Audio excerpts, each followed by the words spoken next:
Algebra II, 7.3c, add or subtract radical expressions.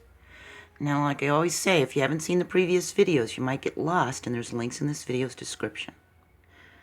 Any two real numbers can be added. The sum of 7 and the square root of 3 would be written as 7 plus the square root of 3, but this equation can't be simplified.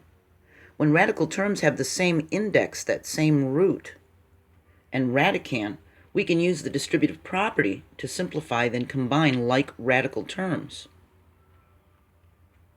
We've got 6 times the square root of 7 plus 4 times the square root of 7. We can combine the 6 and the 4, factor out one of those square roots of 7 because they're the same, and we would get 10 times the square root of 7. If we have 5 times the square root of 2 plus 8 times the square root of 2, we can do 5 plus 8 times the square root of 2. That gives us 13 times the square root of 2. See? We can get more than one correct form of an answer sometimes. It'll just depend on the order that we write our terms. So if our answer is 2x plus 3 times the square root of 2, we could put the 3 in front, couldn't we? Commutative property of addition says it doesn't matter the order that you add them. We can also put the square root of 2 in front because the commutative property of multiplication says it doesn't matter the order that we multiply them, right? So all of these are the same, and they're considered a correct answer, okay? We can add or subtract and collect like terms if possible. Now we're going to add 3 terms.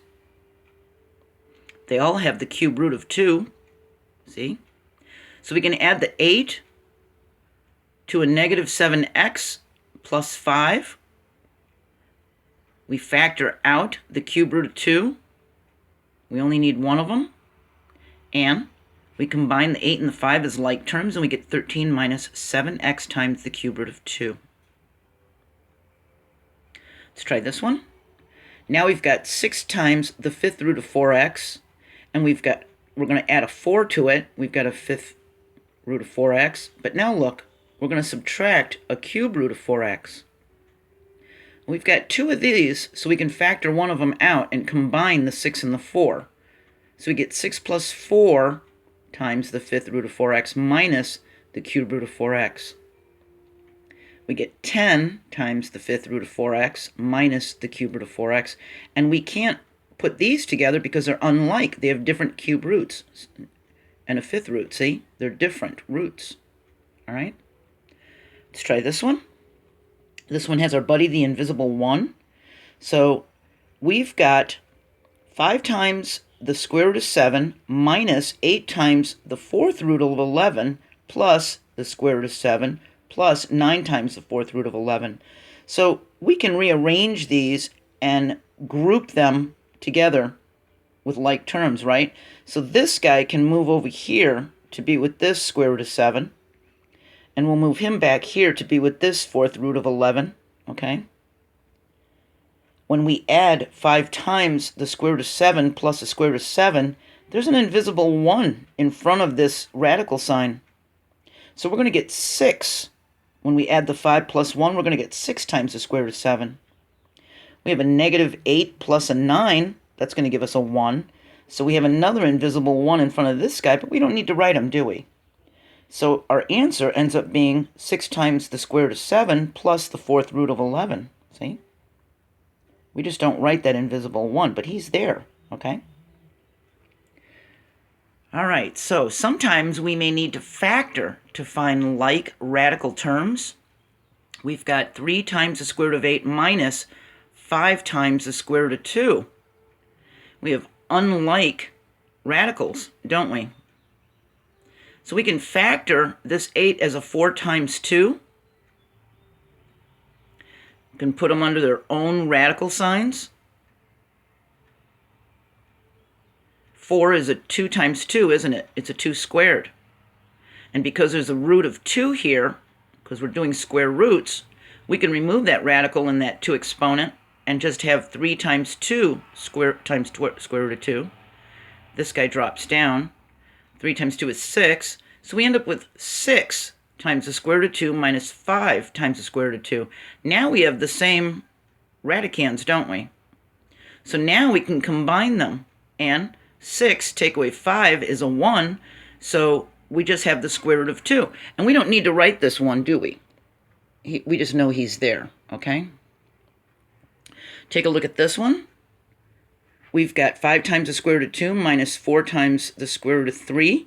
And this one cannot be simplified because the different unfactorable radicands. So we can't do what we just did. We can't factor one of them.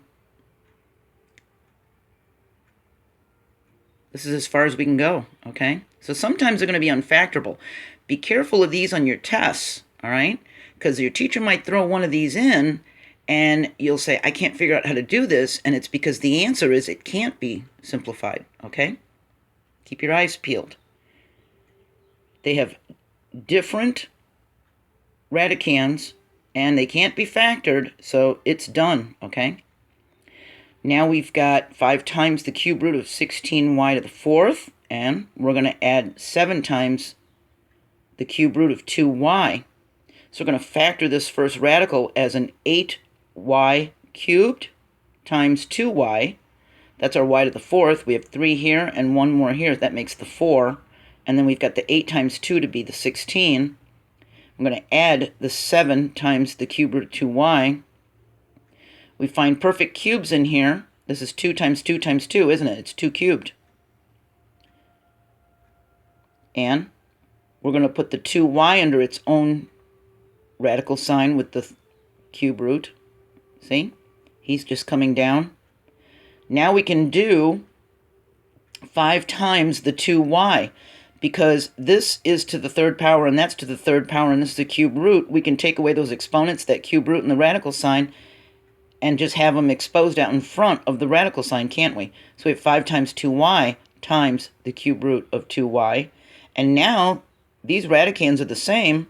We can combine them, right? So we've got 5 times 2y is a 10y times the cube root of 2y plus 7 times the cube root of 2y. 10y plus 7 can be written in parentheses in front of the radical symbol, and we factor out one of these cube roots of 2y, and we can also change the order of this. It doesn't have to be 10y plus 7, it could be 7 plus 10y, or we could put the cube root of 2y in the front, couldn't we? So either way you write this, you're going to get the right answer, okay? All right, our next video is 7.48, and we're going to FOIL with radical expressions. First, outer, inner, last. And I'm going to add this video to the Algebra 2 playlist. You can watch the link. There's going to be a link in this description for 11.6 from Algebra 1, where we talked about adding and subtracting radicals last year. And I'll put the little link about factoring in here and all the previous videos for Chapter 7 that we've covered so far, because we're right in the middle of Chapter 7 now, okay? So sometimes if you don't understand something, it's good to go back if we did it in Algebra 1, because I might have done it in a lot lighter and easier way. So it might be a little bit easier to understand, okay? But I hope you got this. I hope I explained it well enough, and I hope you're doing okay. And I'll see you in the next video, and let's FOIL some of these guys, okay? Bye.